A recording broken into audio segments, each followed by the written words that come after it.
তারাপীঠের বর্তমান মন্দিরের ইতিহাস প্রায় 200 বছরের হলেও তারাপীঠের ইতিহাস কিন্তু 1000-1500 বছরেরও অধিক। তার ইতিহাস প্রাচীন, আবছায়া, অস্পষ্ট এক অতীতের মধ্যে মিশে আছে। কেন এখানকার দেবীর নাম তারা হলো তাই নিয়েও আছে পুরাণের এক কাহিনী। অতি প্রাচীন এই দেবশিলা মা উগ্রতারার। এরপর রয়েছে বশিষ্ঠদেবের পরম্পরা। সর্বোপরি দিব্য পুরুষ বামাচরণ চট্টোপাধ্যায় বা বামাখ্যাপাকে ঘিরে চলিত রয়েছে অসংখ্য কিংবদন্তি। বীরভূমের প্রধানতম তীর্থ তারাপীঠ আজ আন্তর্জাতিক কৌতূহলের কেন্দ্রভূমি। রহস্যের পরে রহস্য আবৃত রেখেছে এই শক্তিপীঠকে। নমস্কার বন্ধুরা, সাত্ত্বিক দর্পণে আপনাকে স্বাগতম। যদি এরকম তথ্যপূর্ণ ভিডিও দেখতে চান তাহলে অবশ্যই চ্যানেলটিকে সাবস্ক্রাইব করে সঙ্গে থাকুন এবং কমেন্টে কিন্তু জয়তারা লিখতে ভুলবেন না। তারাপীঠ মন্দিরের উৎস ও তীর্থ মাহাত্ম্য সম্পর্কে একাধিক কিংবদন্তি লোকমুখে প্রচারিত হয়ে আসছে। এগুলোর মধ্যে একটি গুরুত্বপূর্ণ কিংবদন্তি হলো শক্তিপীঠ এই ধারণাটির সঙ্গে যুক্ত পৌরাণিক কাহিনীটি। শিবের স্ত্রী সতী তার পিতা দক্ষের শিবহীন যজ্ঞ সম্পাদনার ঘটনায় অপমানিত বোধ করেন। স্বামী নিন্দা সহ্য করতে না পেরে তিনি যজ্ঞস্থলেই আত্মাহুতি দেন। এই ঘটনায় শিব ক্রুদ্ধ হয়ে সতীর দেহ কাঁধে নিয়ে প্রলয় নৃত্য শুরু করেন। তখন বিষ্ণু শিবের ক্রোধ শান্ত করতে সুদর্শন চক্র দ্বারা সতীর দেহ খণ্ড বিখণ্ড করে দেন। সতীর দেহ 51টি খণ্ডে ছিন্ন হয়ে পৃথিবীর নানা স্থানে পতিত হয়। এই সকল স্থান সতীপীঠ নামে প্রসিদ্ধি লাভ করে। পশ্চিমবঙ্গেও এরকম একাধিক সতীপীঠ বা শক্তিপীঠ অবস্থিত। এগুলোর মধ্যে সর্বাপেক্ষা গুরুত্বপূর্ণ পীঠ হল কালীঘাট ও তমলুকের বর্গভীমা। সাধারণত 51টি শক্তিপীঠের কথা বলা হয়ে থাকলেও শাস্ত্রভেদে পীঠের সংখ্যা ও অবস্থান নিয়ে বিভিন্ন মতভেদ আছে। পীঠ নির্ণয় তন্ত্র গ্রন্থে শক্তিপীঠের সংখ্যা 51। এটাকেই সবচেয়ে প্রামাণ্য হিসাবে ধরা হয়। শিবচরিত গ্রন্থে 51টি শক্তিপীঠের পাশাপাশি 26টি উপপীঠের কথাও বলা হয়েছে। কুব্জিকা তন্ত্র গ্রন্থে এই সংখ্যা 42। আবার জ্ঞানার্ণব তন্ত্র গ্রন্থে এই পীঠের সংখ্যা 50। কিংবদন্তি অনুযায়ী বলা হয় ঋষি বশিষ্ঠ প্রথম এই স্থানে দেবী তারার দর্শন পান ও পূজা করেন। অপর একটি কিংবদন্তি অনুসারে সমুদ্র মন্থনের সময় উত্থিত হলাহল বিষ পান করার পর বিষের জ্বালায় শিবের কণ্ঠ জ্বলতে শুরু করে। এই সময় তারা দেবী শিবকে আপন স্তন্য পান করিয়ে তার জ্বালা নিবারণ করেন। স্থানীয় কিংবদন্তি অনুসারে বশিষ্ঠ মুনি তারাপীঠ নামে প্রসিদ্ধ এই তীর্থে দেবী সতীর পূজা শুরু করেন।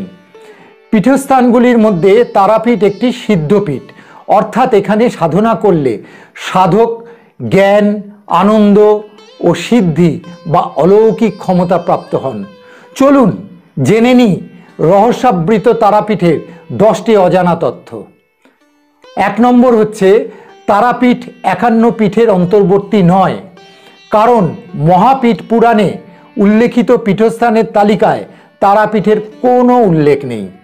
জনচিত্তে অবশ্য একথা অনেক দিন ধরেই প্রচলিত রয়েছে যে সতীর তৃতীয় নয়নের মণি এখানে পড়েছিল, কিন্তু পুরাণাদি গ্রন্থে এর কোনো সমর্থন পাওয়া যায় না। 2 নম্বর হচ্ছে কেন এখানকার দেবীর নাম তারা হলো তাই নিয়েও আছে পুরাণের একাধিক কাহিনী।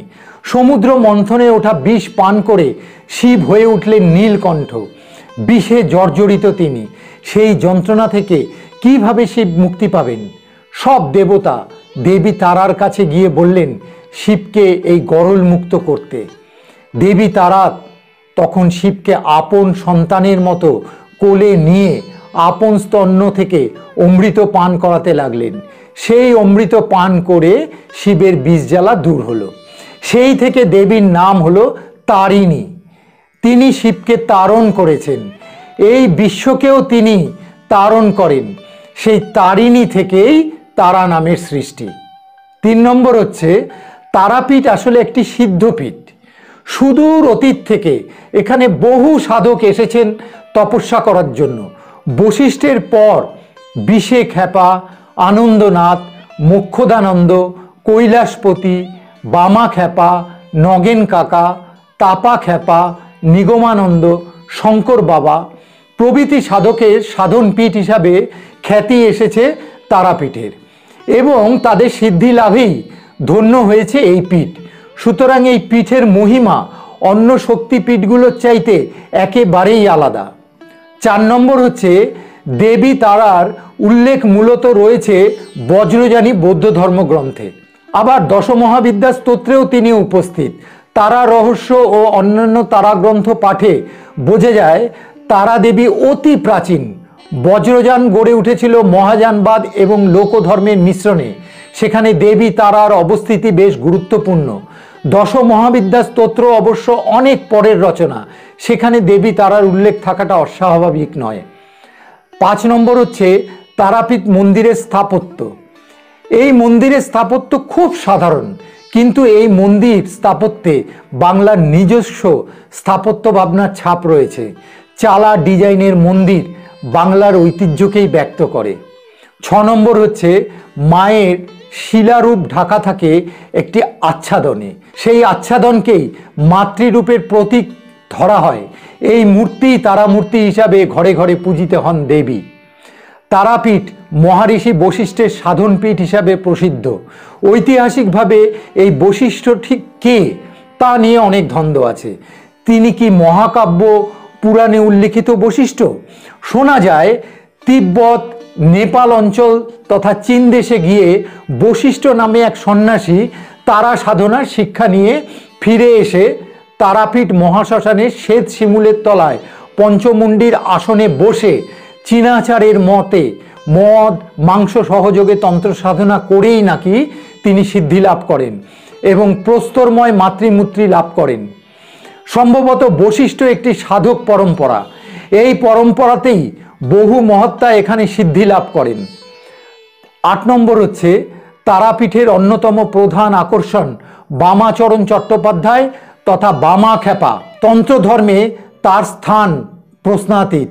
তাকে ঘিরে যেমন আবর্তিত হয়েছে বাংলার তন্ত্রচর্চার এক বড় অধ্যায়, তেমনি তিনি কেন্দ্রবিন্দু হয়ে রয়েছেন অসংখ্য কিংবদন্তির। 9 নম্বর হচ্ছে তারাপীঠ মহাশ্মশান আজও বহু তান্ত্রিকের বিচরণ ক্ষেত্র। তন্ত্রে উল্লেখিত শ্মশান ক্রিয়া সমাধা করতে সারা দেশ থেকে শাক্ত সাধকরা এখানে আসেন। তারাপীঠ দ্বারকা নদের তীরে অবস্থিত। দ্বারকা উত্তরবাহিনী জলধারা, উত্তরবাহিনী জলস্রোত কুলকুণ্ডলিনী ঊর্ধ্বগতির প্রতীক। এর আধ্যাত্মিক তাৎপর্য বিপুল। জয় তারা।